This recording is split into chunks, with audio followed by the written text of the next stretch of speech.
hasta el último ucraniano. Ucrania y la Unión Europea rechazan el plan de paz propuesto por el presidente estadounidense, Donald Trump. A pesar de la desesperante situación de Ucrania, el gobierno ucraniano no realizará concesiones de ningún tipo y perseverará en su lucha contra Rusia hasta la destrucción total. Muy buenas noches, muy buenas tardes y muy buenos días. Desde Berlín, Alemania, comenzamos la transmisión número 296 de Demoliendo Mitos, charlas en vivo. Muchas gracias por acompañarnos y recuerden, por favor, ayudarnos con el pulgar arriba contra la censura, como así también a través de las suscripciones, las membresías y de PayPal. Nos acompaña desde Madrid, España, al otro lado del continente europeo, el señor Juan Antonio Aguilar. Juan Antonio, ¿qué tal todo por ahí? Muy buenas, pues un placer estar aquí, además con noticias frescas que van en la dirección de lo que ya hemos comentado en programas atrás. Yo creo que se están cumpliendo las tendencias que ya habíamos previsto. O sea que nos podemos felicitar en ese sentido. Y de paso podemos decir tranquilamente que poco de todo esto y de lo que hablemos aquí o de lo que escuchen en otros canales alternativos van a verlo ustedes en los medios de comunicación corporativos, porque ha llegado el momento de ver cómo van a contar la derrota y el desastre. Esta es la gran noticia del día, querido Juan Antonio. En The Independent, medio antirruso por demás, el titular: renuncia el jefe de gabinete de Zelensky tras redadas por una investigación de corrupción. Andriy Yermak, la mano derecha del presidente ucraniano, dice que está cooperando plenamente mientras continúa la investigación. Y poco tiempo después de esta noticia, de este notición, otro notición más grande aún: Yermak abandona el gobierno. Yermak presentó la renuncia, la mano derecha de Zelensky abandonó el gobierno. Y a partir de ahora, ¿qué? La gran pregunta. Bueno, a ver, has comenzado el programa con unas palabras que eran precisamente de Yermak. Pues esas palabras han sido ya la espoleta final, claro. Es decir, Yermak estaba condenado. Yermak no solamente era la mano derecha de Zelensky, era el poder en la sombra. Era quien manejaba realmente y quien dirigía las estructuras del régimen de Kiev. Era una pieza fundamental. Cuando comenzó a salir a la luz los megaescándalos de corrupción, ninguna sorpresa, porque todos, es decir, los que teníamos una visión más objetiva de toda la cuestión de Ucrania, sabíamos perfectamente cuál era la esencia de ese régimen. La corrupción que no viene desde que comenzó la operación militar rusa, que viene ya de antes, que no viene desde el Maidán, que viene ya de antes, que viene desde el colapso de la Unión Soviética, cuando una camarilla de oligarcas que se hicieron con las propiedades públicas, las propiedades del Estado, se enriquecieron robándole al pueblo, como es la norma, y se encaramaron ahí y han estado dominando la política ucraniana desde entonces. Si en algún punto hay que poner alguna fecha realmente de cuándo comienza la tragedia ucraniana, hay que ponerla en 1990, con esa independencia, entre comillas, que se fraguó en una aldea de Bielorrusia entre los presidentes de Rusia, Bielorrusia y Ucrania para disolver la Unión Soviética a espaldas del pueblo soviético y en contra del referéndum que se había realizado. Ahí comienza la tragedia. Algún imbécil nafo podrá decir que wow, la agresión rusa del rebelde del 22, esa mierda. Porque esas estupideces han llevado a que ahora mismo Ucrania esté destruida. Esa es la realidad. Para poner en contexto, bueno, primero, bueno, ya lo hemos dicho, Yermak no era simplemente la mano derecha de Zelensky, una especie de vicepresidente o de adjunto plenipotenciario de Zelensky, era mucho más. Era la cabeza, era el ideólogo, era el estratega de todas las operaciones que ha llevado a cabo ese régimen, ¿no?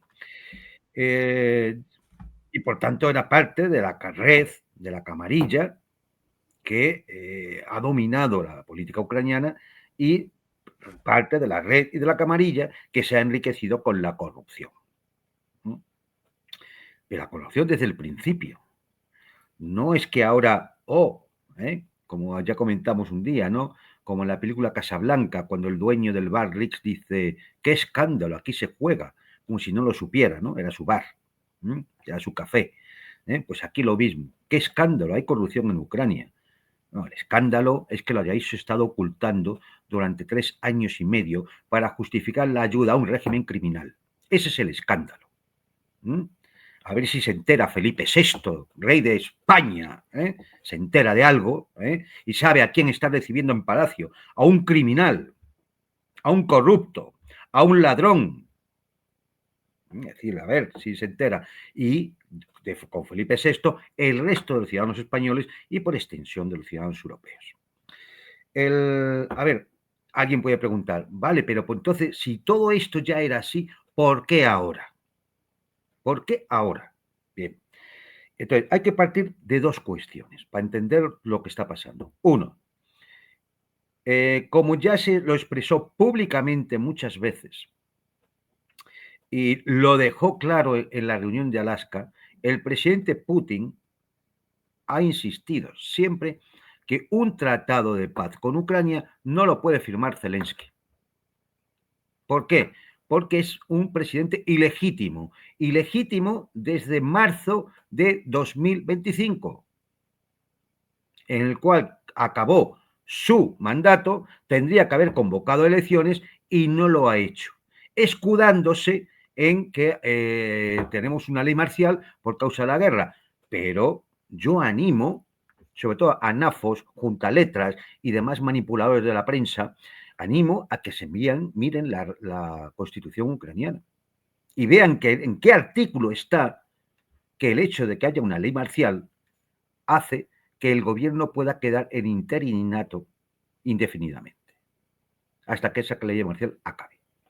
Eso es incierto, eso es falso, eso es mentira. En cambio, si una situación así se da, quien sí tiene legitimidad sería el presidente de la Rada, del Parlamento ucraniano, que ya Lavrov, en una rueda de prensa, ya lo dijo. Dice que tendríamos que vernos con el presidente de la Rada, que es el legitimado. ¿Y por qué esto de la legitimación es importante? Porque nadie va a firmar un acuerdo de paz que va a pasar por las instituciones internacionales para formar parte del derecho internacional con un presidente que es ilegítimo, porque el siguiente que llegue, con toda la razón del mundo, es decir, yo no voy a respetar ese acuerdo, no voy a respetar ese tratado. ¿Por qué? Porque lo ha firmado un presidente que es ilegítimo. Es que es así de normal, de lógico, de evidente. Es así de sencillo. Con lo cual, bueno, pues Rusia no iba a negociar con Zelensky. Bien, ¿cuál es el otro actor beligerante en esa guerra? El régimen Zelensky y su régimen títere, que depende en todo de Bruselas, Londres y Washington. No. ¿Quién ha sostenido realmente esta guerra? La OTAN. ¿Quién manda en la OTAN? Los Estados Unidos. Por lo tanto, el otro, digamos, beligerante que tiene capacidad de decidir y de llegar a un tratado, a un acuerdo de paz, son los Estados Unidos. Y claro, Trump se encuentra con una cosa, que no puede llegar a un tratado de paz porque Rusia no va a negociar un tratado y que lo tenga que firmar un tipo que es ilegítimo.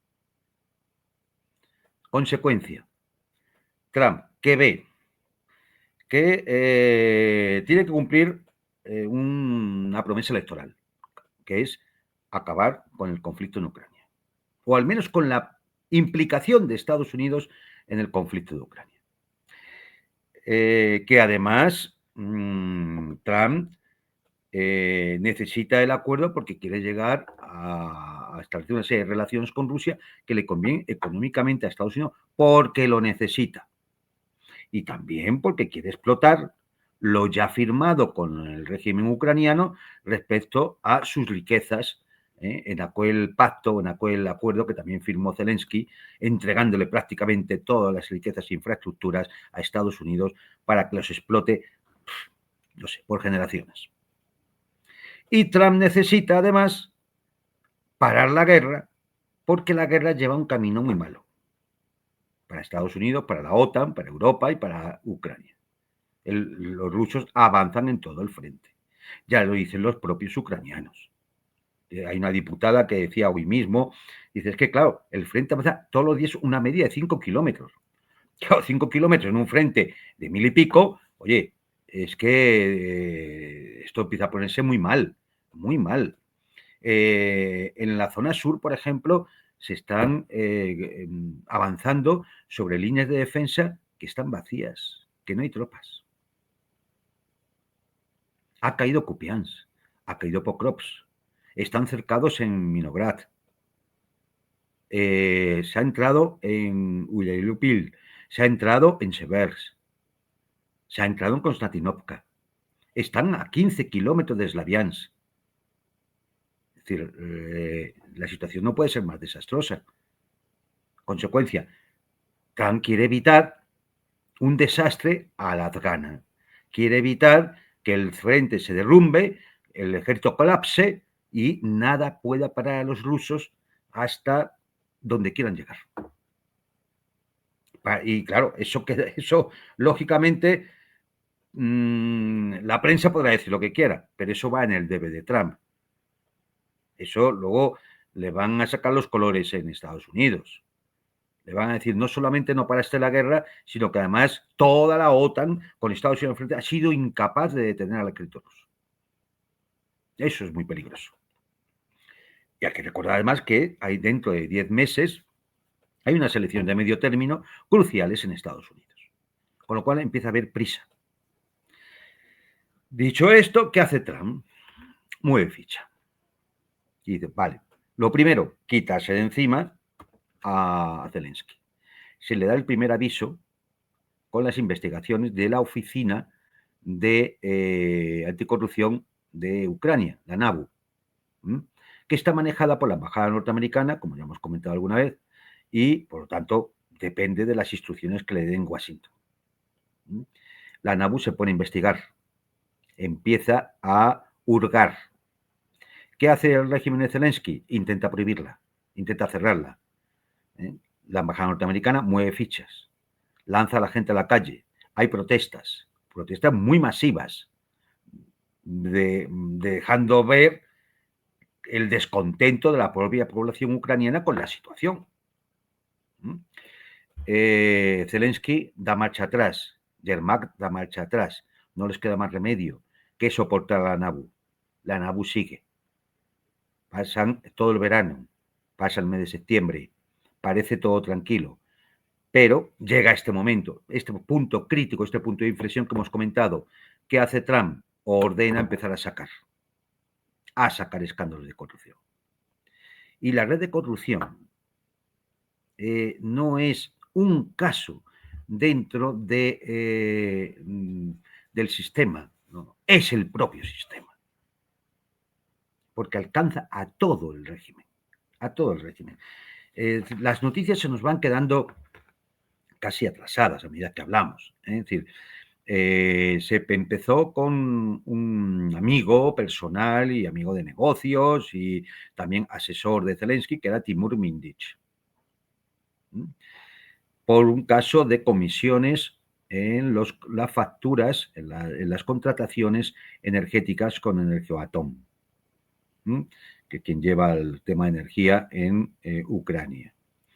A partir de ahí empezó a salpicar al ministro de Energía, dimitido, al ministro de Agricultura, dimitido, al exministro de Defensa, Umarov, a altos funcionarios, algunos detenidos, otros huidos. Por cierto, todos huidos a un país del Oriente Medio, famosito por sus cosas, ¿no? Es decir, ¿A Irán, Juan Antonio? A Irán no. No es a Irán, no, No. precisamente no es a Irán. Es decir, al país de la estrella. Al país de la estrella. Entonces, bueno, en todo eso aparece una investigación del FBI sobre Sensi Bank, porque aparecen paquetes de dólares empaquetados todavía salidos de la Reserva Federal de Atlanta o de Kansas. Y entonces el FBI inicia una investigación.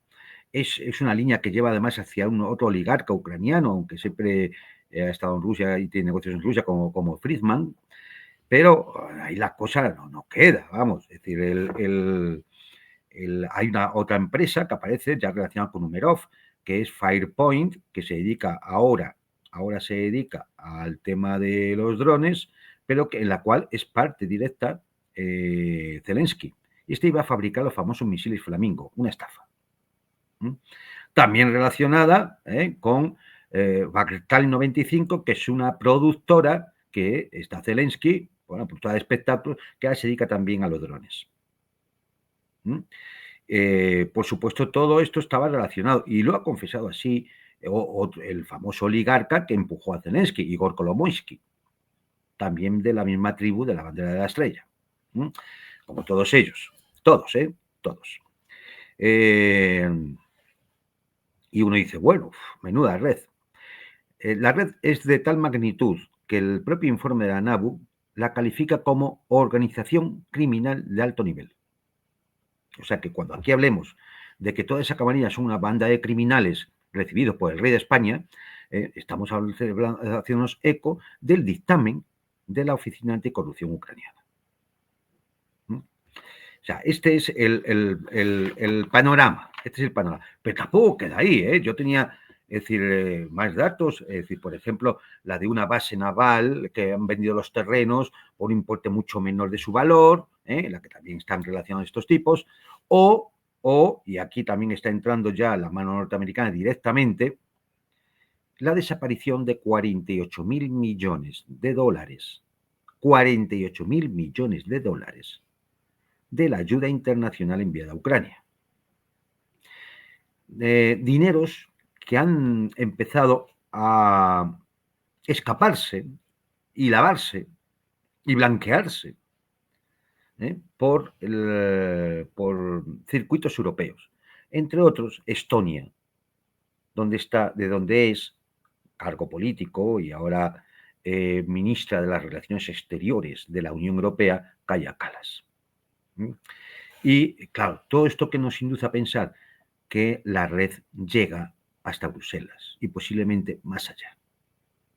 Porque 48.000 millones de euros no creo que se los haya quedado solo Zelensky y sus 4 amigos. Es demasiado dinero y además es demasiado evidente porque quedaría, sería muy fácil de descubrir, es mucho dinero, es demasiado dinero. Tiene que haber complicidades de gran altura dentro de la propia clase política europea que ha estado apoyando a ese régimen. No se hacen auditorías. En Ucrania no se hacen auditorías desde que comenzó la operación militar. Es decir, todo lo que haya pasado ahí, cuando Trump decía que habían desaparecido 100.000 millones, ya veremos si no tenía razón, que esto es el colmo ya de los colmos.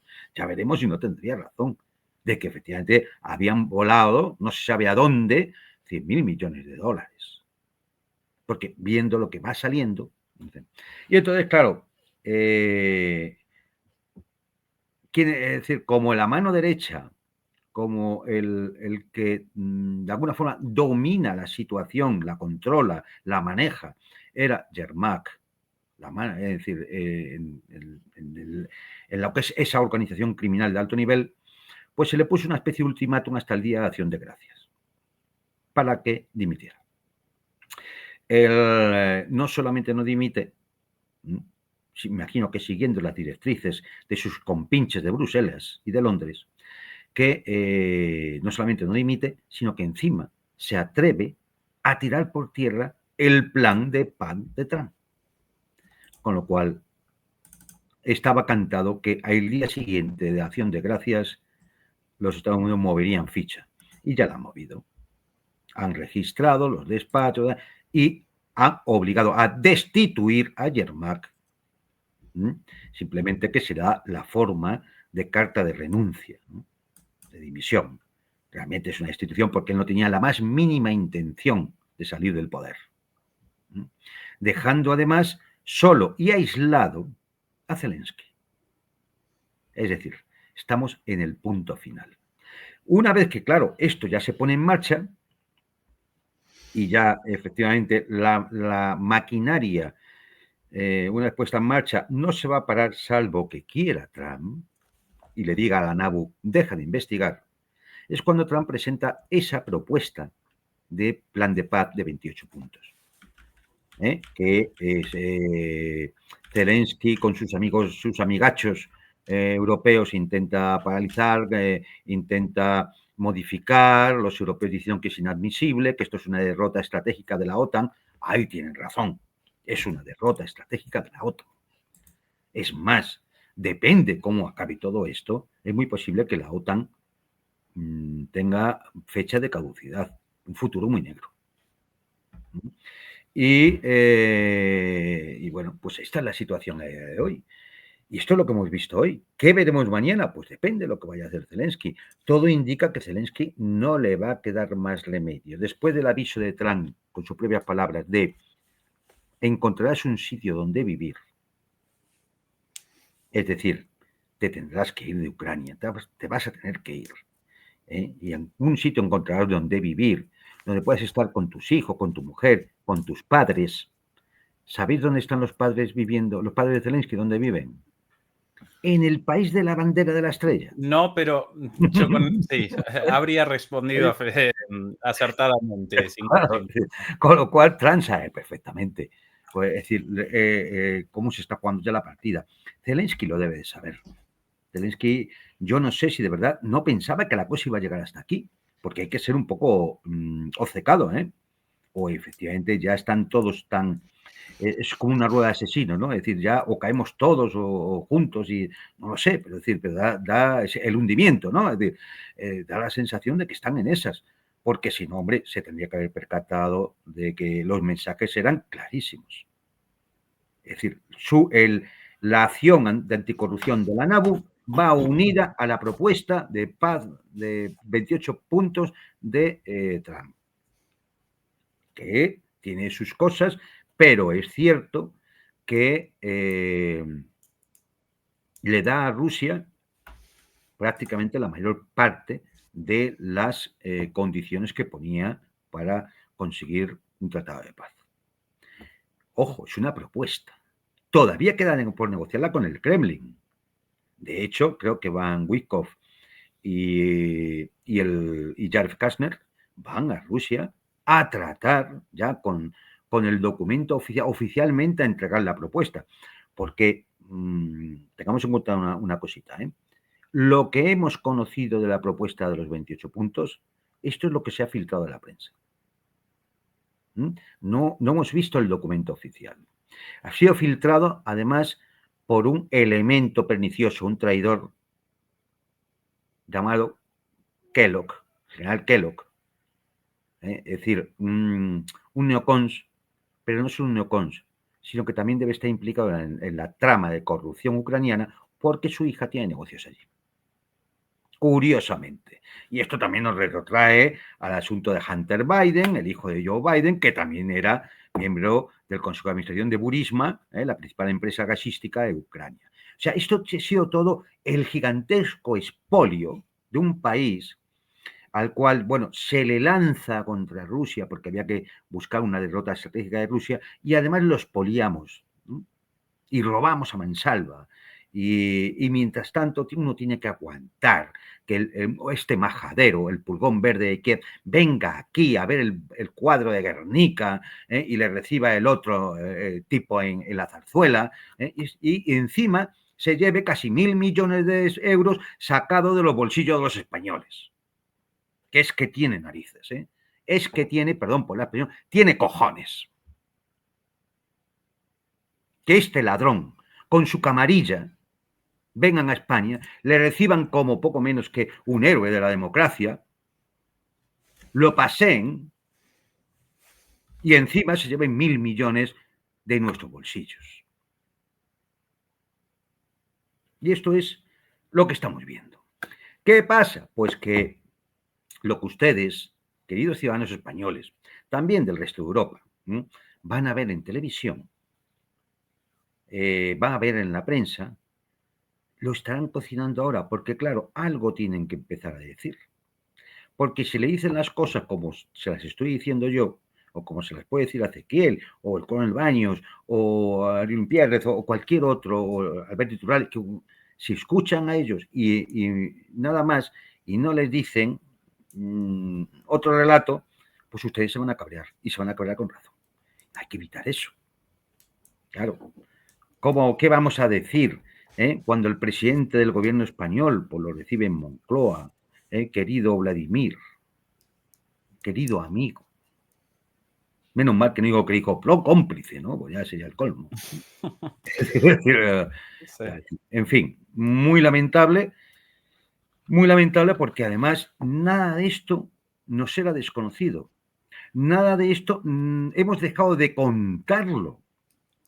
Es que podemos tirar programas atrás en este y otros canales. Nos hemos hablado de los gastos de la señora Zelensky en las tiendas más caras de Nueva York o de la compra de propiedades. Es que no lo hemos hablado. O que en los Panama Papers ya estuviera Zelensky en su día. Es decir, ¿qué pasa? Que ahora, como digo, en Casablanca, ¿no? ¡Qué escándalo! En Kiev se roba. Muy sí, bien, ahora, la periodista de investigación, la prensa, la sexta, es decir, eran todos bulos de los agentes de influencia del Kremlin. Sí, ahora Juan Antonio, como establece ese refrán del español rioplatense, la culpa no es del chancho, sino del que le da de comer. Efectivamente. Zelensky, un cara duro, un desfachatado, un cínico, pero detrás de Zelensky claro, muchas manos, Zelensky ¿no? era un monigote al que pagaban. Es decir, que él pudiera desarrollar una red de corrupción simplemente era el pago para que él realizara la labor que estaba realizando. Si no hubiese sido así, cuando Boris Johnson se presenta en Kiev para decirle no firmes el acuerdo al que has llegado con los rusos y sigue la guerra, hombre, Zelensky hubiera dicho, al menos, hubiera dicho, voy a consultarlo con mis ministros, con la Rada, no sé, algo. No, es decir, Zelensky ha hecho lo que le han ordenado que hiciera. ¿Se enriquecía con ello? Sí, era el pago, pero ha hecho lo que han ordenado que hiciera. Por tanto, las responsabilidades últimas, las va a decir, pues muy mal y muy golfo que haya sido Zelensky, las responsabilidades últimas están en quienes durante 3 años y pico, han estado sosteniendo, pagando, financiando, formando, organizando, armando y dirigiendo a un gobierno títere manejado desde el extranjero en Kiev. Y cuando ya llega el momento del desastre, cuando ya se va cumpliendo el final del ciclo, ¿no? de que el ejército ucraniano iba de victoria en victoria y ya llegamos a la derrota final, entonces ahora aparece, como hay que eliminarle, como hay que quitarle de en medio, entonces ahora sacamos su corrupción. Ya veremos dónde podemos cortar, porque si los europeos se ponen muy tontos, igual todavía sale alguna red corrupta también en Europa conectada con las redes ucranianas. Ahí lo dejo. Igual alguno acaba salpicado. Entonces, bueno, pues estamos en... El otro día creo que decíamos que el principio del fin. Yo creo que estamos empezando a ver ya el fin. Es decir, al régimen de Zelensky no le puede quedar mucho. ¿Por qué? Porque si este fin de semana van a Moscú a llevar la propuesta que tiene que estudiar el Kremlin tardará X tiempo en estudiarla, en ver... tendrán que abrirse negociaciones. Ya lo ha dicho Putin, solo negocia con los Estados Unidos. Porque es el otro bando beligerante. Es que la lógica es esa. Entonces, y quien puede decidir solo va a negociar con Estados Unidos. Por lo tanto, van a ir punto por punto viendo todo ese acuerdo, todo ese plan de paz. Puede tardar una semana, 2 semanas, 3 semanas, 4 semanas o 3 meses. Es decir, y mientras tanto, el régimen de Zelensky va a caer. Tiene que caer. Porque no importa lo que se avance en las negociaciones, si luego al final quien tiene que firmar la capitulación, porque eso no la va a firmar Trump, la capitulación la va a firmar quien esté en Kiev. Y no puede ser Zelensky porque todos los rusos no van a aceptar. Con lo cual es el fin. Estamos ya en el fin. Lo que dure, no sé lo que durará, pero esto ha llegado ya a ese punto, ¿no? Aquí, Juan Antonio, declaraciones recientes de hace un ratito de Zelensky respecto a esta cuestión. Aquí sus palabras: nos preparamos para una reunión con la parte estadounidense para discutir los pasos necesarios para garantizar que haya paz y que sea una paz decente.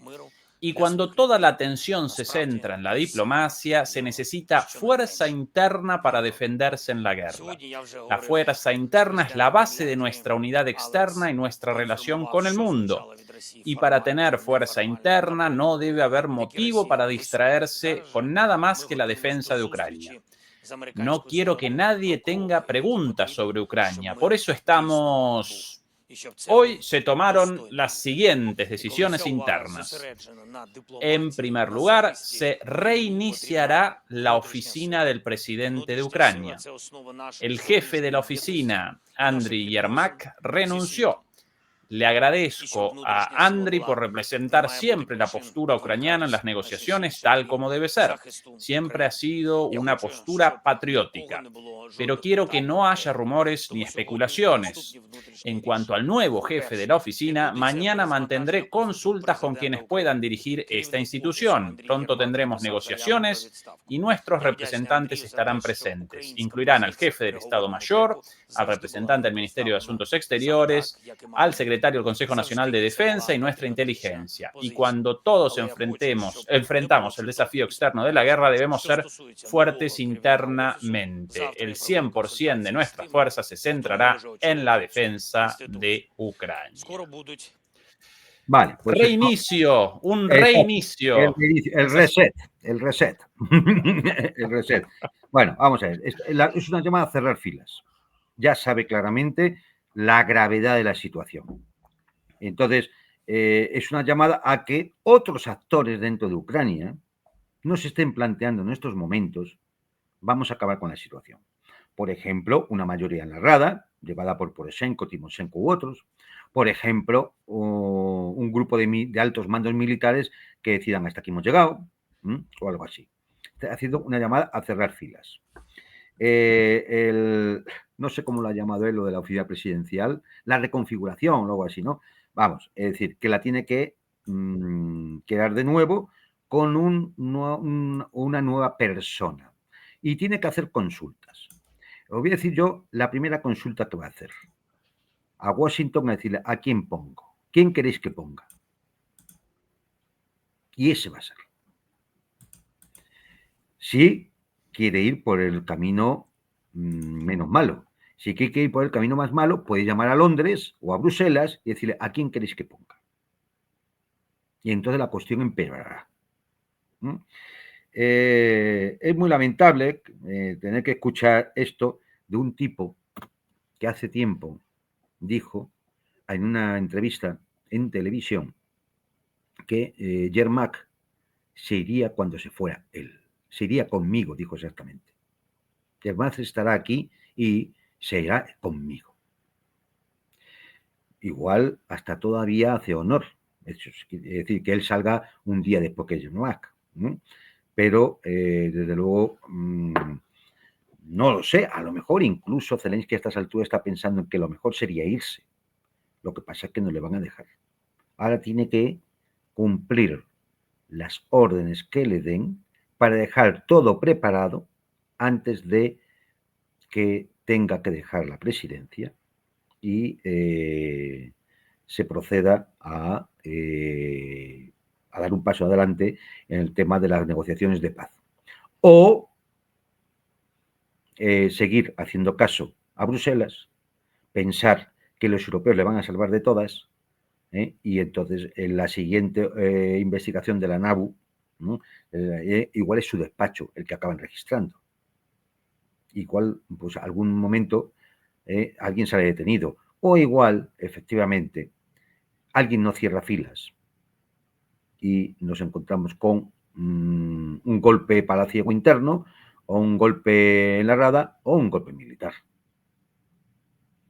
Que no es una buena cosa, porque la situación interna en Ucrania está lo suficientemente endemoniada como para poder incluso acabar en enfrentamientos y hasta una posible guerra civil. O sea, que esto es decir, ahora mismo son pasos muy delicados lo que hay que dar, porque la situación se puede volver muy peligrosa.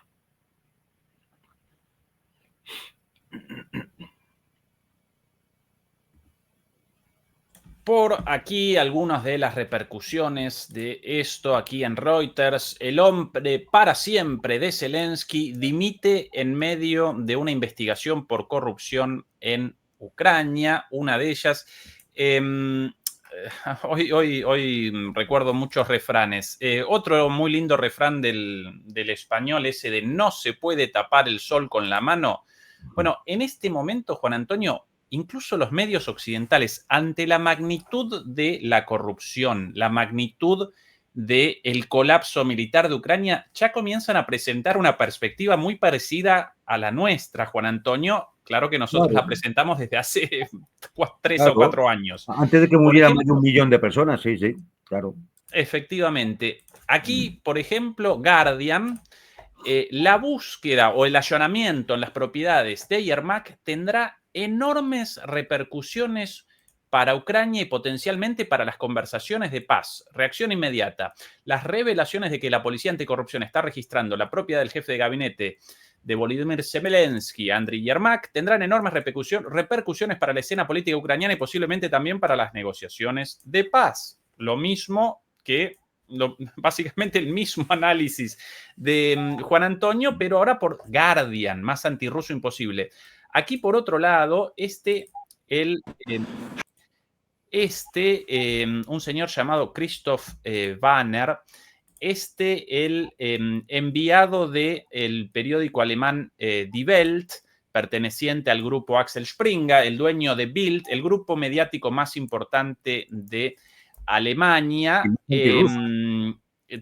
con el siguiente análisis. Atención a las cosas dichas por este señor sobre las razones del allanamiento a lo de Yermak. Gestern hat Andriy Yermak dem amerikanischen Präsidenten, wenn man das so sehen will, eine Abfuhr erteilt, indem er gesagt hat, el señor Andriy Yermak, el día de ayer, protagonizó una rebelión contra el presidente estadounidense. Wir werden auf gar keinen Fall Gelände abgeben. Cuando le dijo al medio estadounidense The Atlantic, no vamos a conceder ningún territorio a Ucrania. Bei dem Friedensplan keine Geländeabtretung an die Russen kommt nicht in Frage, ist gegen unsere Verfassung.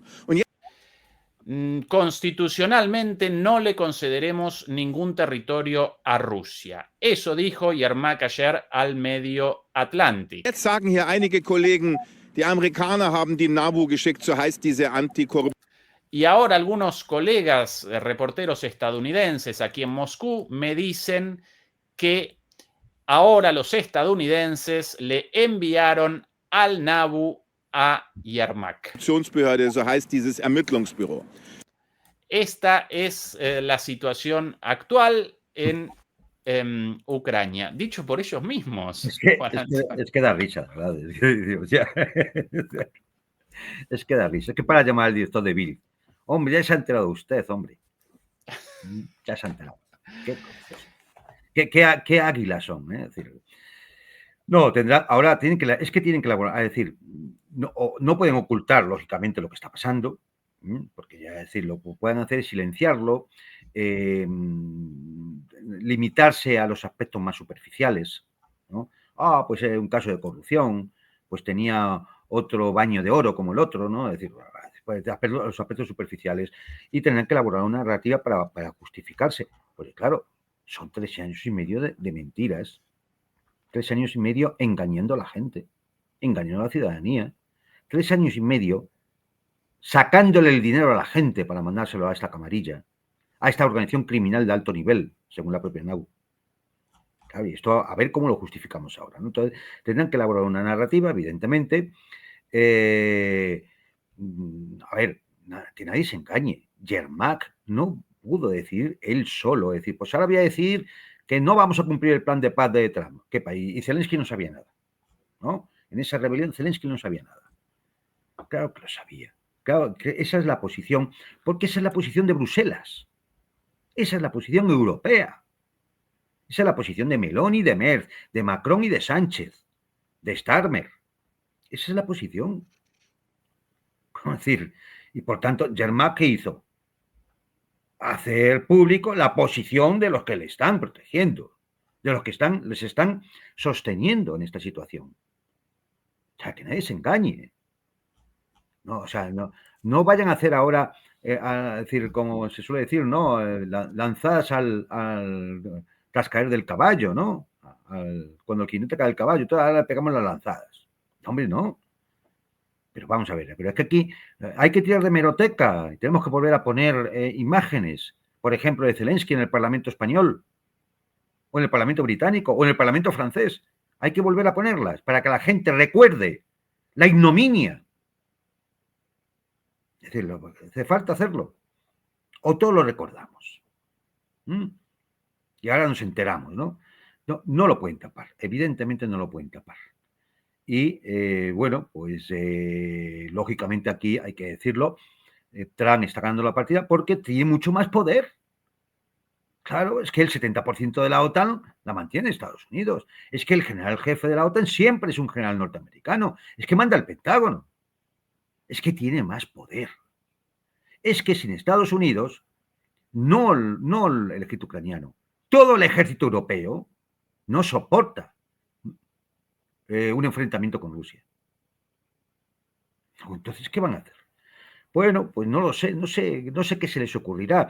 Hombre, uno después de haber escuchado de los chis de las lavadoras, las palas y los burros, los carros de combate sacados de los museos, los cánceres que tenía Putin, el golpe de estado que iban a dar los oligarcas y todas estas mamarrachadas, toda esta monserga, toda esta catedral de mentiras con la cual han estado manteniendo a la gente engañada durante 3 años y medio, pues se les puede ocurrir cualquier cosa, ¿eh?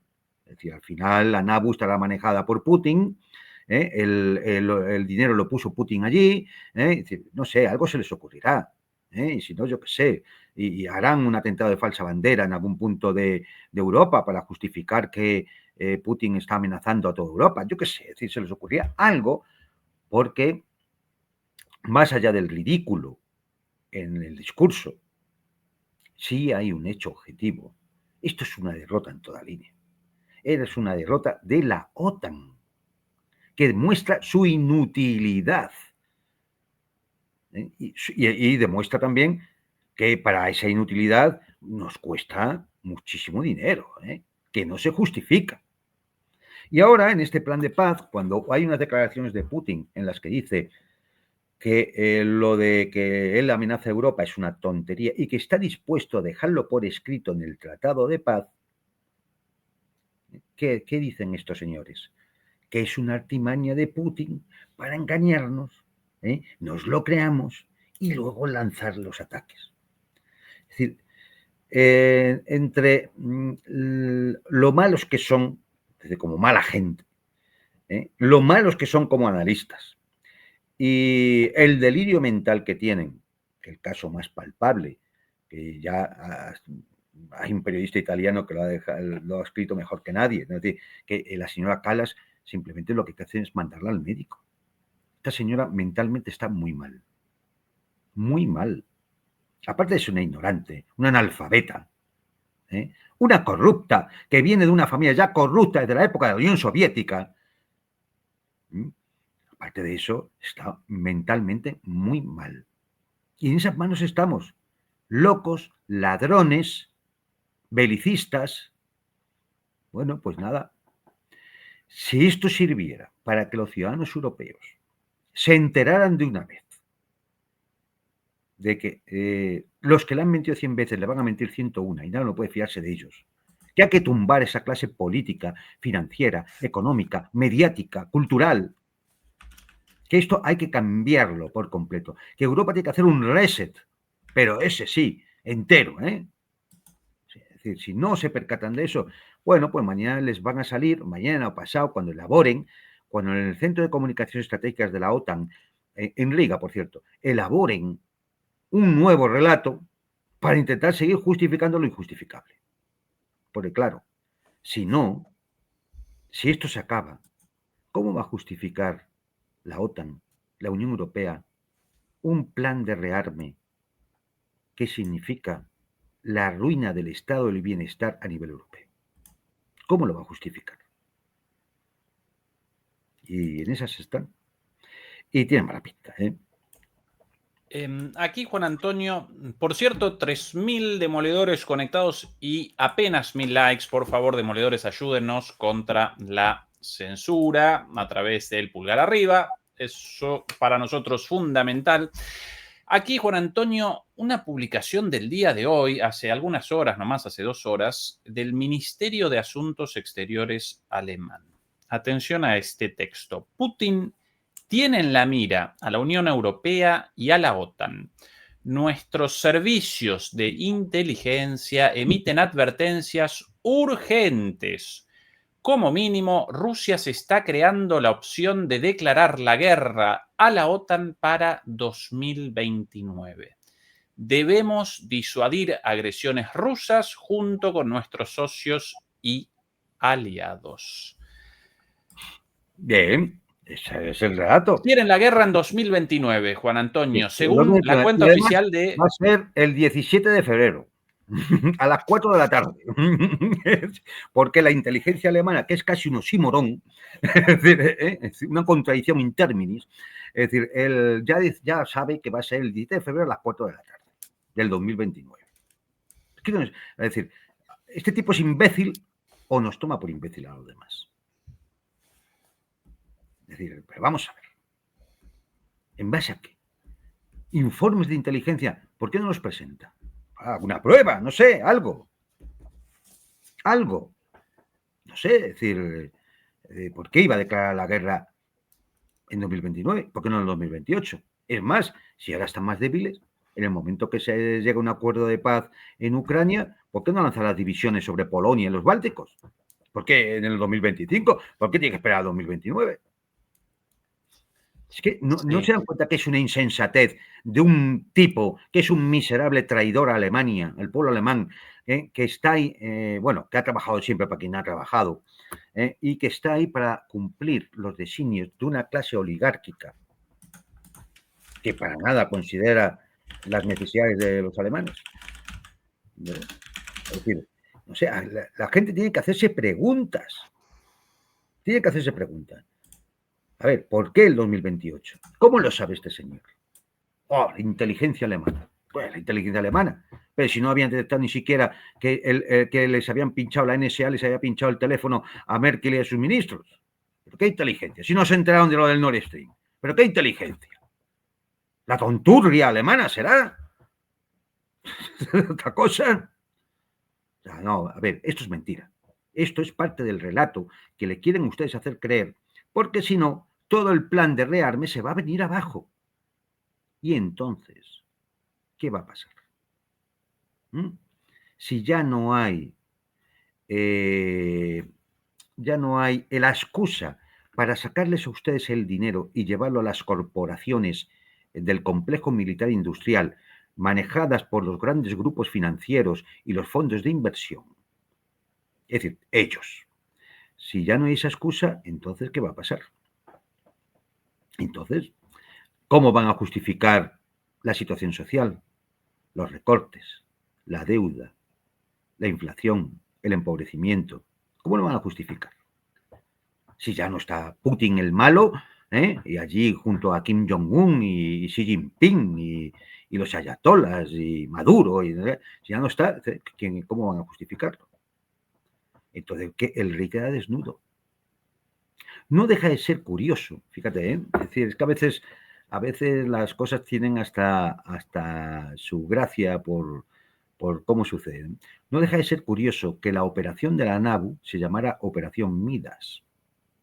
Como no deja de ser curioso que la operación que se ha llevado contra Yermak se llame Ábrete Sésamo. ¿Y por qué se llama Ábrete Sésamo? Ábrete Sésamo era la palabra con la cual se abría la puerta de la cueva de Alí Baba y los 40 ladrones. ¿Y saben ustedes cuál es el mote que tiene Yermak? Alí Baba. Es decir, es que, a ver, es decir, quien quiera entender que entienda, pero hombre, es decir, es que es tan evidente que a poco que se profundice un poco, se da uno cuenta de cómo es la situación. Entonces, pues nada, no, yo para los próximos días me espero toda una serie de declaraciones, cada cual más escandalosa. ¿Por qué? Uno, porque hay que intentar ganar tiempo ocultando la realidad de lo que está ocurriendo mientras se elabora ese relato. Segundo, porque hay que ver si de alguna forma se puede torcer el brazo o convencer a Trump de que no vaya por ahí, porque implica un desastre para la Unión Europea y para la OTAN, ¿no? Entonces tienen que ganar ese tiempo. Y mientras tanto, algo tendrán que decir. Y entonces pues van a sacar que Putin planea una ofensiva sobre Europa en 2029, otro dirá que en 2028, es decir, dirán cualquier cosa. Y no en el 30, en el 35, llamarán al servicio militar obligatorio, es decir, estamos todos en peligro, Putin se ha aliado con los alienígenas, es decir, dan cosas de este tipo, es decir, la desinformación, es decir, todos los que cuentan estas cosas están pagados por el Kremlin, es decir, nos van a entretener con toda esta clase de insensateces, de disparates. ¿Para qué? Para ocultar lo que está pasando.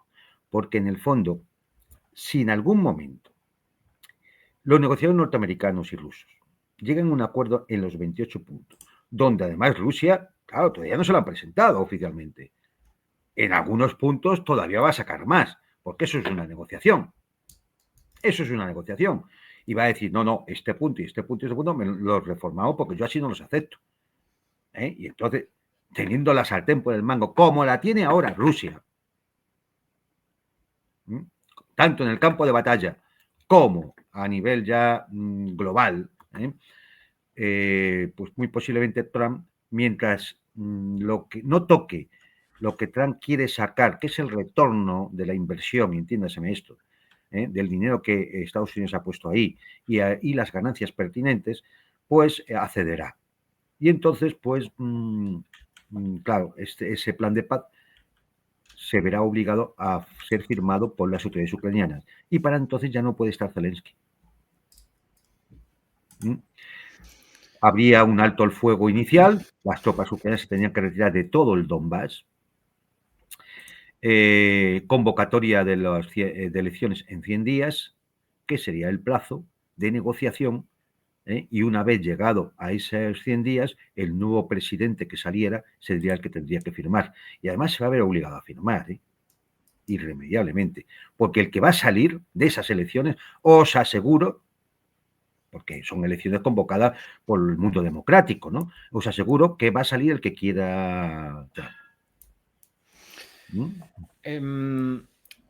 Juan Antonio, respecto a esta publicación, evidentemente está una estupidez malintencionada. El propio Putin ayer lo rechazó con una vehemencia, lo caracterizó como un despropósito, una estupidez. ¿Para qué querríamos Europa? Y con toda razón, ¿qué podrían querer? Territorios, recursos naturales. Rusia, justamente, la economía, la creciente formidable, floreciente economía europea, por favor, ¿qué podrían querer los rusos de Europa? Pero bueno, más allá de lo falaz de este argumento, ¿no presenciamos acá un acto performativo, una afirmación performativa? En las ciencias de la comunicación llaman alocución performativa a una palabra, una declaración, la cual en sí misma genera un hecho, como por ejemplo, los declaro marido y mujer. ¿Cuál es el valor de esa palabra? Precisamente que ese mismo decir genera algo. Cuando estos señores están estableciendo acá la supuesta voluntad rusa de una guerra en 2029, ¿no están presentando en realidad su voluntad de una guerra en 2029, de comenzar ellos? Es el delirio de proyección. Es decir, ellos saben perfectamente que ahora es imposible enfrentarse al grito ruso.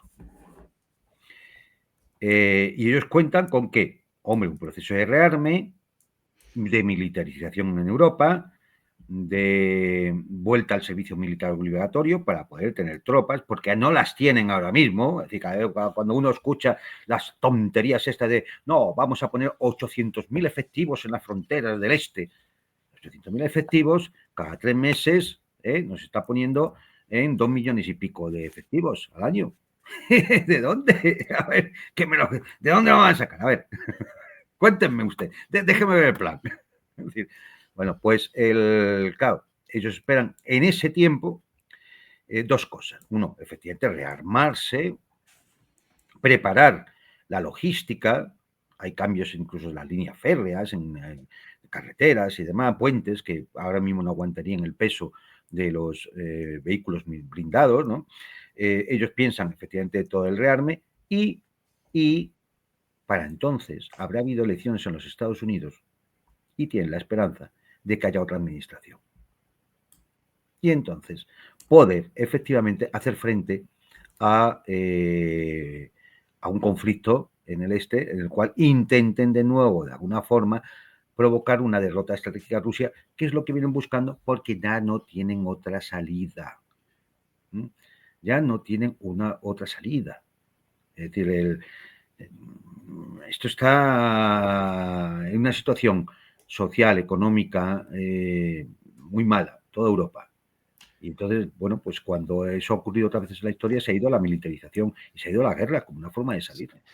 Esa precisamente la pregunta de Tito Rodríguez. Tito, muchas gracias por el apoyo. ¿Habrá paz luego del posible acuerdo si ganan los demócratas en Estados Unidos? ¿Es un escenario posible? Y la concateno con la pregunta de Marcos, por acá, muchas gracias Marcos. ¿Cree usted que a Rusia le convenga mantener la operación hasta tomar Odessa y les ayude a los subnormales de Kiev a negarse a la paz? Dicho de otra manera, considerando la posibilidad de un eventual acuerdo, pero solo como un congelamiento del conflicto, el retorno posterior de los demócratas y el reinicio de la guerra, entonces, para Putin, ¿no parece más conveniente la continuidad de la guerra y hasta la captura de Odessa? Vamos a ver. El problema es que si a ti te presentan un plan de paz, que realmente es una capitulación, donde tú ya consigues la inmensa mayoría de los objetivos, pues es difícil de justificar que no lo vayas a firmar. Es decir, es como si el otro dice, me rindo, y tú dices, no, que todavía no me conviene. A ver, eso es difícil de justificar. No, si ya te están poniendo sobre la mesa la mayor parte, por no decir casi todos, los objetivos que tú pretendías conseguir, pues ¿cómo lo vas a justificar? Efectivamente hay un peligro, que luego Occidente, como es habitual, porque esto la gente lo tiene que saber, como es habitual, no respete los tratados. Pues no podemos referir al tratado de 5+1 sobre armas nucleares, sobre energía nuclear con Irán, los tratados de limitación de armas convencionales o de medio alcance o de cielos abiertos con Rusia. Es decir, luego no respetan los tratados. Lo que pasa es que yo aquí creo que los rusos no son tontos ya a estas alturas. Ya les engañaron en Minsk 1, les engañaron en Minsk 2 y ahora no se van a dejar engañar fácilmente. Es decir, van a exigir las garantías. Y entre otras cosas, esas garantías van a pasar por el Consejo de Seguridad de Naciones Unidas. Es decir, que el Tratado de Paz tenga una consideración jurídica en el derecho internacional lo suficientemente fuerte como para decir justificar luego cualquier acción de represalia rusa. Es decir, es así. Saben que en estos momentos no cumplir el tratado sería dejar las puertas abiertas al territorio ruso para continuar su avance ya no hasta Odessa, hasta Kiev y hasta donde quisiera. ¿Le conviene a Putin? Pues, a ver, un Estado Mayor seguramente tiene, el Estado Mayor ruso tendrá previsto este escenario junto a otros escenarios. Lo tendrá previsto y tendrá previsto un plan B. Seguro. Y posiblemente el plan B vaya en que en algún momento, con elecciones, donde de nuevo pueda haber medios críticos y de oposición, partidos legalizados, no se persiga la Iglesia ortodoxa ucraniana del Patriarcado de Moscú, puedan volver dirigentes exiliados, ¿no? Es decir, o puestos en libertad otros. Es decir, todo esto junto a una cierta capacidad de desarrollo en el este de Ucrania, la más rica, que sea un espejo para el resto de los ucranianos. Y en el momento en que a lo mejor Ucrania no ni siquiera entre en la Unión Europea, porque este es un tema que no está nada claro, porque hay varios países ya que se oponen directamente, entre otros empezado por Polonia, que quién lo iba a imaginar, ¿no? Empezado por Polonia. Pues posiblemente el plan B de Rusia pase porque en un momento determinado las mismas fuerzas políticas y sociales ucranianas exijan un referéndum de determinadas regiones para su reincorporación a la Federación Rusa. Y esas regiones sin duda serían Kharkov, Dnipropetrovsk, Mykolaiv y Odessa. Esto no va a ser inmediato, no sería inmediato, es un plan estratégico, pero uno de los miembros de la Duma lo decía, y un miembro de la oposición ucraniana que está exiliado en Rusia, lo decían, que quizás el futuro sea eso, la reincorporación, es decir, o al menos una situación como la del Estado de la Unión que tiene Rusia con Bielorrusia. Es decir, si Ucrania al final ve cerrado el camino para poder integrarse en la OTAN, que no va a poder, y por las razones políticas y económicas de la propia Unión Europea, si es que sobrevive a todo esto, tampoco va a entrar en la Unión Europea, Ucrania solo tiene una salida, que es volver a su mundo, de donde venía, al mundo ruso eslavo, como Bielorrusia. Entonces yo creo que por ahí puede estar el plan B. Esto, a ver, entiéndase que esto es un poco especulativo, ¿no? Es decir, yo sé que, estoy convencido que el plan B existe. Estoy diciendo lo que yo creo que podría ser más vendible en un momento dado. Alguien dice, pero bueno, es que la inmensa mayoría de la población ucraniana ya está en la zona rusa, o en Rusia, o en Europa, y no va a volver. Tengo una estadística por ahí, es decir, que he recibido, y los datos son realmente impresionantes. Es decir, posiblemente en Ucrania ahora mismo, en noviembre de 2025, estemos aproximadamente en unos 15, 16 millones de habitantes, de 52 millones que tenía. 15 millones hacen inviable el país ya. De hecho, cuando dicen en el plan de paz que decía en uno de los puntos que el ejército ucraniano podría llegar a tener 600.000 efectivos. Si hay que reconstruir el país, no vamos a poder tener ni 600.000 efectivos, porque los vas a necesitar para levantar el país. ¿Cómo vas a tener un ejército de 600.000 efectivos? ¿Para qué? Para seguir enfrentándote a Rusia, que ya te ha derrotado ya. Vas a volver a las mismas. Es decir, yo creo que no, si puede cambiar la administración norteamericana, puede que efectivamente los europeos incumplan como ritual, pues su palabra no vale nada. Es decir, bueno, pues pueden no cumplir los tratados y pueden intentar rearmarse, pero también hay que decir una cosa. Rusia también se arma, y con China y con otros también se arma. El tiempo muerto también es un tiempo muerto para Rusia. para potenciarse. Y además tienen que entender, los europeos tienen que entender una cosa. Si establecido el plan de paz y la línea de contactos la que es, y hay una zona desmilitarizada, si eso se incumple, estaríamos hablando ya de una clarísima agresión no a una minoría o a un sector de la población prorruso que hay en un país extranjero, no, estaríamos hablando de territorio ruso. Por lo tanto, entraría en funcionamiento la doctrina militar rusa, tanto la prenuclear como la nuclear. O sea que cuidadín con algunas de las cosas que puedan estar pensando los locos de Bruselas, que en su delirio y en su psicopatía, ¿no?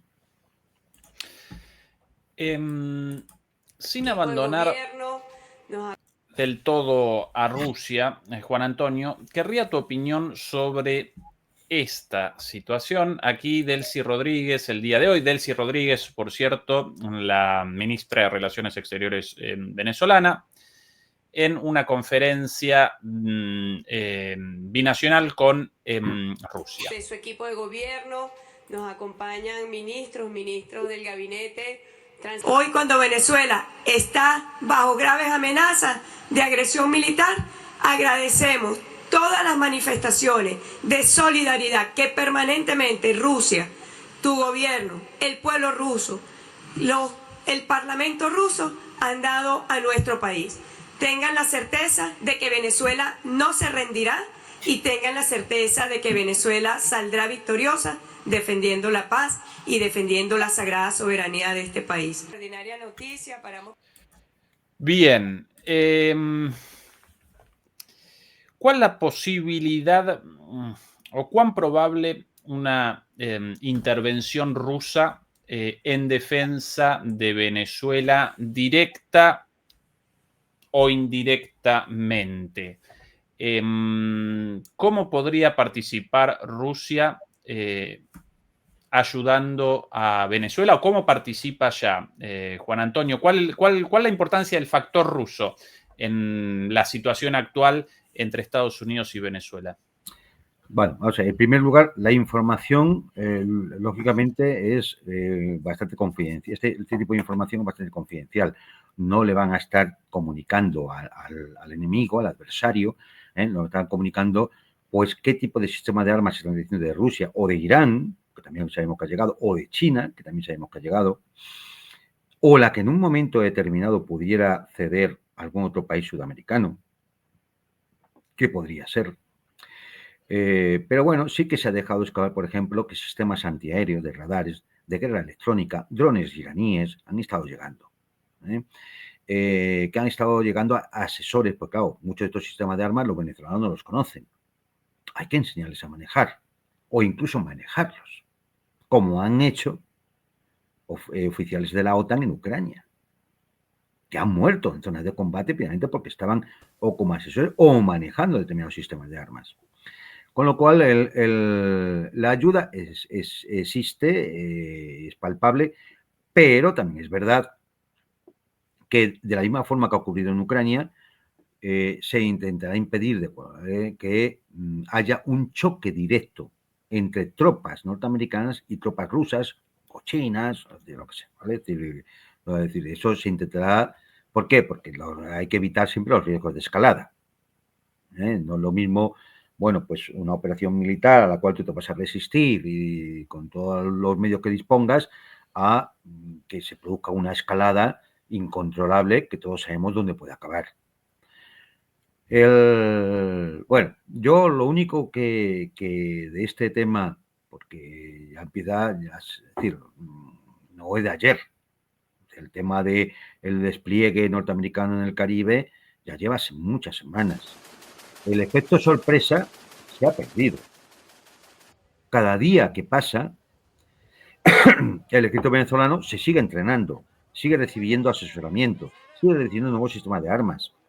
Es decir, la capacidad de resistir es ahora mayor que hace un mes y que hace 2 meses, cuando empezó todo esto.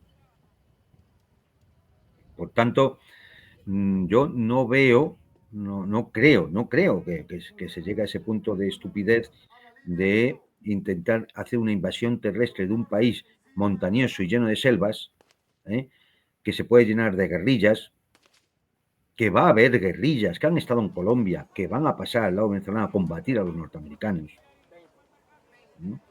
que tienen una gran experiencia, que conocen el terreno, que el ejército venezolano lleva muchos años alistándose en la guerra asimétrica, porque ha habido teóricos de guerra asimétrica que han ido allí. Yo tengo algún manual de ejército venezolano sobre guerra asimétrica. ¿Bien? Con lo cual, la posibilidad de ofrecer una resistencia no victoriosa, pero es que, claro, la guerra asimétrica, la victoria no se consigue derrotando al enemigo, sino evitando que el enemigo te derrote a ti. Así se gana una guerra asimétrica, evitando que el enemigo te derrote a ti. En eso yo creo que Venezuela sí que puede ejercer una cierta acción militar exitosa. ¿Esto lo sabe el mando norteamericano? Lo sabe perfectamente. Entonces, posiblemente vayan a intentar otra cosa, que es alguna acción de intentar descabezar a los líderes de la revolución bolivariana, como hicieron en Irán, con la guerra de los 12 días, operaciones encubiertas, sobre todo para crear un daño económico en las infraestructuras críticas, es decir, acciones terroristas, para que nos vamos a engañar, digámoslo como es. Todo eso sí creo que lo pueden llegar a hacer. Y una presión psicológica brutal para intentar que el régimen venezolano negocie su final. Se escuchan, por ejemplo, cosas que realmente me parecen disparates también, ¿no? Que Maduro se puede ir a un exilio dorado en Turquía. Y se va a ir a Turquía, un país de la OTAN. No sé, son cosas que más bien parece todo guerra psicológica que realidad, ¿no? Si las cosas se hacen bien, a estas alturas, el Alto Estado Mayor venezolano habrá establecido una segunda y una tercera cadena de mando. Es decir, si hubiera una acción militar por sorpresa ahora mismo de lanzamiento de misiles y bombardeos sobre puntos, búnkers y demás donde pudieran estar los líderes y los mandos venezolanos, lo único que tiene que tener, y ya hay experiencia porque lo hemos visto, como digo, en la guerra de los 12 días, lo único que tiene que tener el mando venezolano previsto es una segunda y una tercera cadena de mando para que inmediatamente sustituya a aquellos que pudieran caer en ese ataque que tendría una alta intensidad de principio, pero que luego sería imposible de sostener en el tiempo, porque se arriesgan también a imaginar por un momento que hubiera una reacción venezolana con algún tipo de arma que le hayan podido suministrar Rusia o China o quien sea, y te tumban un crucero norteamericano o un destructor norteamericano. Eso en Estados Unidos luego hay que venderlo, y para Trump sería muy difícil venderlo. No ya que murieran unos soldados, sino el impacto que ante la opinión pública tendría. Por lo cual, yo no, es decir, podemos esperar ver alguna acción del tipo, aparte de lo que hemos estado viendo, de este tipo de bombardeo de pequeñas lanchas que no sabemos si llevan pescadores, narcotraficantes o tipos que están de vacaciones. Como no hay pruebas ni hay nada, ni evidencia ni de ningún tipo ni nada, pues bueno, pues no lo tenemos que creer porque lo dice Washington, ¿no? Y ya está, no lo creemos, ¿no? Es decir, punto. Pero si hubiera una acción de mayor envergadura, que es muy posible que pueda haber una acción de ese tipo, no hay que descartarla, pues yo creo que tendría un alcance corto. Quizá para obligar a negociar a los venezolanos, algunas condiciones que le puedan interesar a Trump. Pero yo no veo, al menos hasta ahora, no veo que se estén dando condiciones como para pensar que pueden acabar con el régimen bolivariano. O sea, me temo que no. Y además, luego, el impacto que va a tener en toda la opinión pública de los países americanos. O sea, no ya Brasil o Nicaragua o Cuba o Colombia, que por un momento determinado podían solidarizarse, incluso de alguna forma encubierta ayudar a Venezuela, sino la opinión pública de otros países del sur de América, de Perú, de Bolivia, de Ecuador. Es decir, bueno, de nuevo que volvemos otra vez a Somoza y a y a las intervenciones norteamericanas como siempre. ¿Qué pasa? ¿Vamos invadiendo otra vez Nicaragua? No, es decir, esto no tiene pues. Y como además, a estas alturas, la excusa del narcotráfico, cada vez la gente va teniendo más en cuenta que es una excusa barata, torpe, increíble, por muchas razones, ¿no? Es decir, porque cualquiera que conozca un poco, por ejemplo, el tema de las plantaciones de heroína en Afganistán, que llegaron a un punto máximo gracias a la ocupación de la OTAN allí, y a un punto mínimo ahora, gracias a la destrucción que hacen los talibanes de esas plantaciones, pues claro, todo suena muy hipócrita, muy de excusa. Es decir, yo creo que esto se corre un alto riesgo si se le va de las manos la presión que está creciendo ahora mismo sobre Venezuela en el Caribe. Un alto riesgo. Juan Antonio, desde el punto de vista de Rusia e incluso desde el punto de vista chino, ¿cuáles las ventajas y cuáles las desventajas de una mayor participación en Venezuela, de una confrontación mayor con Estados Unidos en Venezuela? Porque efectivamente, por un lado aparece el riesgo de un enfrentamiento directo, sin lugar a dudas, pero por otro lado, también de alguna manera respondería, por ejemplo, China a la presión en su patio trasero Taiwán con presión en el patio trasero estadounidense. Y Rusia al este de Europa, efectivamente. Y Rusia, claro, exactamente lo mismo. Entonces, allí, evidentemente, y Irán, fíjate, claro que los actores, es decir, ¿qué convendría, por ejemplo, a China, Rusia y otros? ¿Qué convendría? Pues que efectivamente, si hubiera una agresión norteamericana, hubiera una cierta capacidad de resistencia para que Venezuela pueda declarar una victoria. Que, como digo, en la guerra simétrica una victoria no es que entren los tanques venezolanos en Washington, es que no te derrote la potencia hegemónica. Con que no te derrote es una victoria. Entonces, en ese caso, vamos, por todos los pueblos de América se va a pensar, esto ha sido gracias, entre otras cosas, por supuesto, al pueblo venezolano, ¿no?, que es el que está ahí en primera línea, pero también, gracias a otras cosas, a unos aliados creíbles que son Rusia, China, y eso aumentaría, sería una victoria psicológica, porque aumentaría efectivamente la confianza en sus países y, por tanto, gobiernos que verían con mejores ojos, es decir, oye, ya las cosas no son como antes, que nos mandan 2 cañoneras y nos tenemos que plegar. A lo mejor ahora tienen que plegarse. Esa sería una gran victoria. Y esa victoria sí que la podrían esperar rusos, chinos o quien fuera, con la ayuda a Venezuela. Intentando evitar, como digo, ese enfrentamiento directo que sería una escalada que no podemos ni siquiera calcular dónde podría llegar, ¿no? Pero al menos eso sí, claro, que sería beneficioso. Y con eso llegan otros beneficios. Compras de armas, imaginar los sistemas de armas que se han visto exitosos, compras de armas a estos países, acuerdos comerciales, planes de mayores infraestructuras, es decir, confianza. En un momento en el que Estados Unidos amenaza a México, amenaza a Colombia, amenaza a Venezuela, amenaza a Panamá, incluso se interfiere en las elecciones en Honduras. Es decir, en un momento así, oye, pues es... y por otro lado, además, sin duda alguna, sería un golpe para los gobiernos americanos que son ahora mismo están alineados con la Casa Blanca, ¿no? Hablamos de Milei, por ejemplo, en Argentina, por decir el más escandaloso, ¿no? Es decir, pues claro que sí, sería un golpe, porque les pone en el ojo del huracán.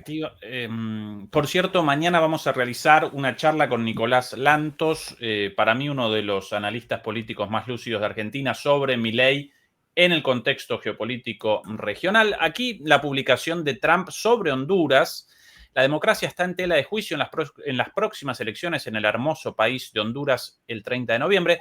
Hace no mucho recuerdo que había caracterizado a Honduras y a los países centroamericanos como, en inglés, shitty countries, países de mierda, literalmente. Ahora el hermoso país de Honduras, bastante cara dura, el señor Trump. Maduro y sus narcoterroristas tomarán el control de otro país como lo hicieron con Cuba, Nicaragua y Venezuela. ¿Quién defiende la democracia y lucha contra Maduro? Ese es Tito Asfura, candidato presidencial del Partido Nacional. Tito fue el exitoso alcalde de Tegucigalpa, donde llevó agua potable a millones de personas, bla, bla, bla, bla, bla, bla. Su principal oponente es Richie Moncada, quien dice que su ídolo es Fidel Castro. El intervencionismo de Trump con respecto a Honduras. En Argentina determinó la elección de medio tiempo con esa promesa falaz de un préstamo indirecto a través de un intercambio de monedas. Que se ha quedado en no sé qué. En nada. Y en un negociado para sus amigotes, pero electoralmente generó un cambio en la tendencia. Incluso los propios mileístas vaticinaban una derrota catastrófica y ante el temor de una crisis económica como producto de una declaración de impago de la deuda, bueno, Milei pudo realizar una elección mucho mejor de lo previsto. En la elección ahora, dentro de poquito, la segunda vuelta en Chile, también está participando muy fuerte a favor del candidato Kast, en contra de la candidata del Partido Comunista.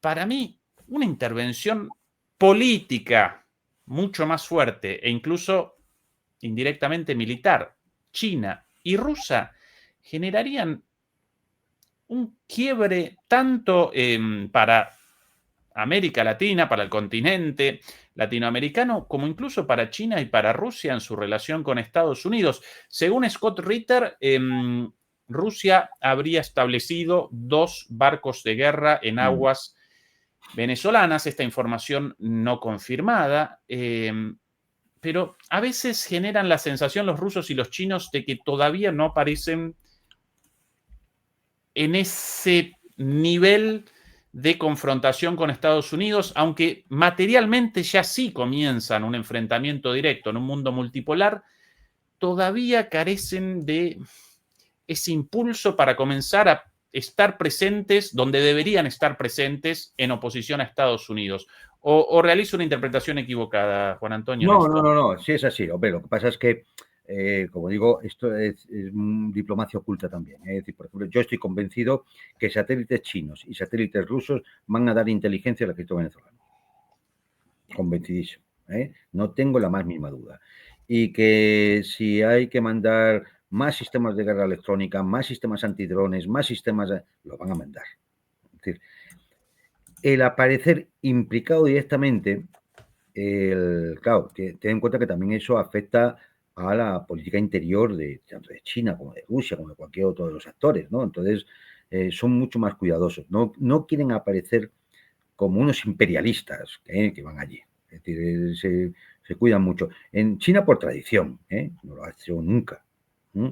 Y Rusia porque sería enfrascarse de nuevo en situaciones que, bueno, es decir, luego hay que decir todo también, ¿no? Luego estas cosas le cuestan a Rusia, porque son países que luego, para poder responder, pues no tienen mucha capacidad, ¿no? Es decir, entonces esto hay que entenderlo. Pero sin duda alguna, yo creo que estoy de acuerdo contigo en que cuanta más presencia vayan haciendo, pueden intentar contrarrestar la política norteamericana, que empieza a ser muy clara. Es decir, ellos, yo creo que en Washington saben perfectamente que ya no se va a poder parar un proceso histórico hacia la multipolaridad y, por tanto, están buscando, de alguna forma, asegurar sus áreas de influencia. Y un área de influencia es toda Sudamérica. Ya está. Es decir, y lo que vemos son ese tipo de acciones para intentar asentar ese área de influencia. Si tú logras enfrentarte a ese proceso allí, en la propia Sudamérica, lógicamente le estás haciendo un daño terrible a las intenciones al proyecto norteamericano. Pero bueno, eso implica que va a ser una zona conflictiva, cosa que ya habíamos previsto también, una zona muy conflictiva en los próximos años, como lo va a ser África también por parecidas razones, porque es una zona donde lo que se va a ventilar es quién va a ser las potencias dominantes que van a tener algo que decir en África. Y por lo tanto vemos permanentemente situaciones de desestabilización o de guerra o de terrorismo o de golpes de Estado en África. Procesos similares pueden empezar a darse también en Sudamérica, por la misma razón. Estados Unidos tiene que asegurar el subcontinente americano, igual que tiene que asegurar Europa Occidental, como sus áreas de influencia. Si no, su poder dentro de un mundo multipolar acelerará su declive. Eso es así. Claro, ¿qué ocurre? Pues que como en el caso europeo, esto queda en manos de los ciudadanos americanos, que sean capaces de ver las cosas con claridad y decidir con libertad, ¿no? A saber qué es lo que quieren para el futuro. Oye, alguno, sí, yo sé que lo que le gusta es irse, le gustaría ser como un norteamericano más. Pues oye, pues que se vayan allí, ¿no? Es decir, pero es decir, está en manos de los sudamericanos el de decir, no, queremos ser nosotros mismos. Claro, también con la división que ha habido en estados, eso es una cuestión histórica que no vamos a entrar ahora, que ha habido en toda Sudamérica, cada país, él solo frente a la gran potencia hegemónica norteamericana, tiene poco que hacer, es muy débil. Con lo cual, bueno, pues lo único que se puede hacer es aplicar un imperativo geopolítico fundamental, que es aumentar, si tu poder relativo es pequeño, aumentar el poder relativo, ¿cómo? Sumándote al poder relativo del resto de los estados, es decir, yendo a una convergencia, a una unión en sudamericana, hispanoamericana, latinoamericana, que permita enfrentarse a una potencia hegemónica como la del norte, ¿no? Si todos los recursos de todos los países de las Américas estuvieran coordinados, concentrados y convergiendo en una dirección determinada, sí, todavía sería muy potente Estados Unidos para intentar imponerse, pero la diferencia de poder ya no sería insalvable. ¿Qué iban a hacer? Invadir todo el subcontinente. No pueden. El costo No. muchísimo más elevado, verdaderamente. No podría. Es decir, si Afganistán costó lo que costó en billones de dólares y era simplemente un país de montañas y pastores de cabras, imaginar lo que sería intentar dominar todo el subcontinente. Es imposible.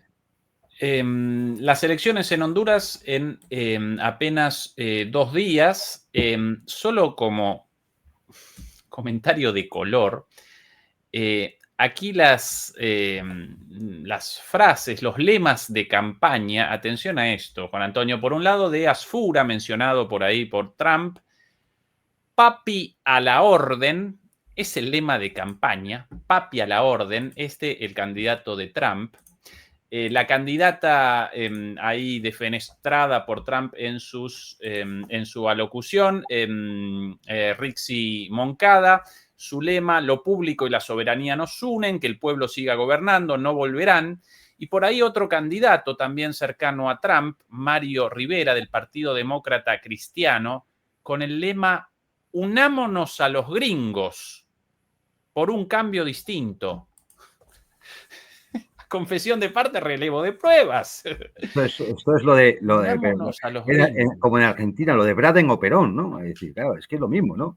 es que es una cosa. Es decir, el embajador americano o Perón. Pues, claro, pues, es decir, a mí lo que me cuesta mucho trabajo entender es que alguien pueda votar a un candidato que dice papi a tus órdenes. O sea, no puede ser. No puede ser. O sea, es decir,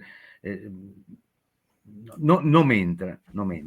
Oye, si quieres ser esclavo, pues ya está, vete a Estados Unidos allí, le pides unas cadenas, y que allí con las cadenas y una bola de hierro te pones allí a servir hamburguesas. Ya eres un esclavo. No fastidies a los demás.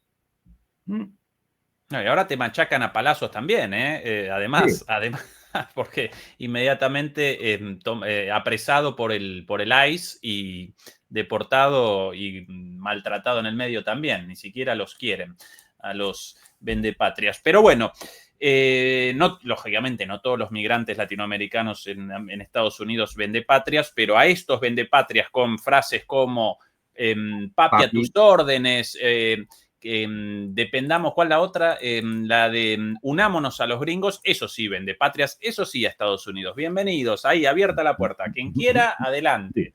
Te monten un equipo de fútbol con Guaidó, y allí se monten. Juan Antonio, como siempre, un placer la conversación. Perdón por la introducción del tema de Venezuela, no mencionado antes, pero yo consciente de que vos podés responder sobre cualquier cuestión geopolítica siempre con muchísima holgura, por eso la pregunta. En un ratito nada más, en 20 minutos, comienza Fernando Moragón sobre Ucrania en nuestro canal hermano DMP Geopolítica. Y mañana, Juan Antonio, vos también por DMP Geopolítica, sábado, ¿podrás o...? Sí, si no hay tormentas, ni el tiempo lo impide, ni esas cosas como decía antes en los toros, sí, mañana. Perfecto. Mañana habrá programa. Demoledores y demoledoras, muchas gracias por habernos acompañado. Hasta la próxima. Juan Antonio, chau. Hasta pronto y un saludo a todos.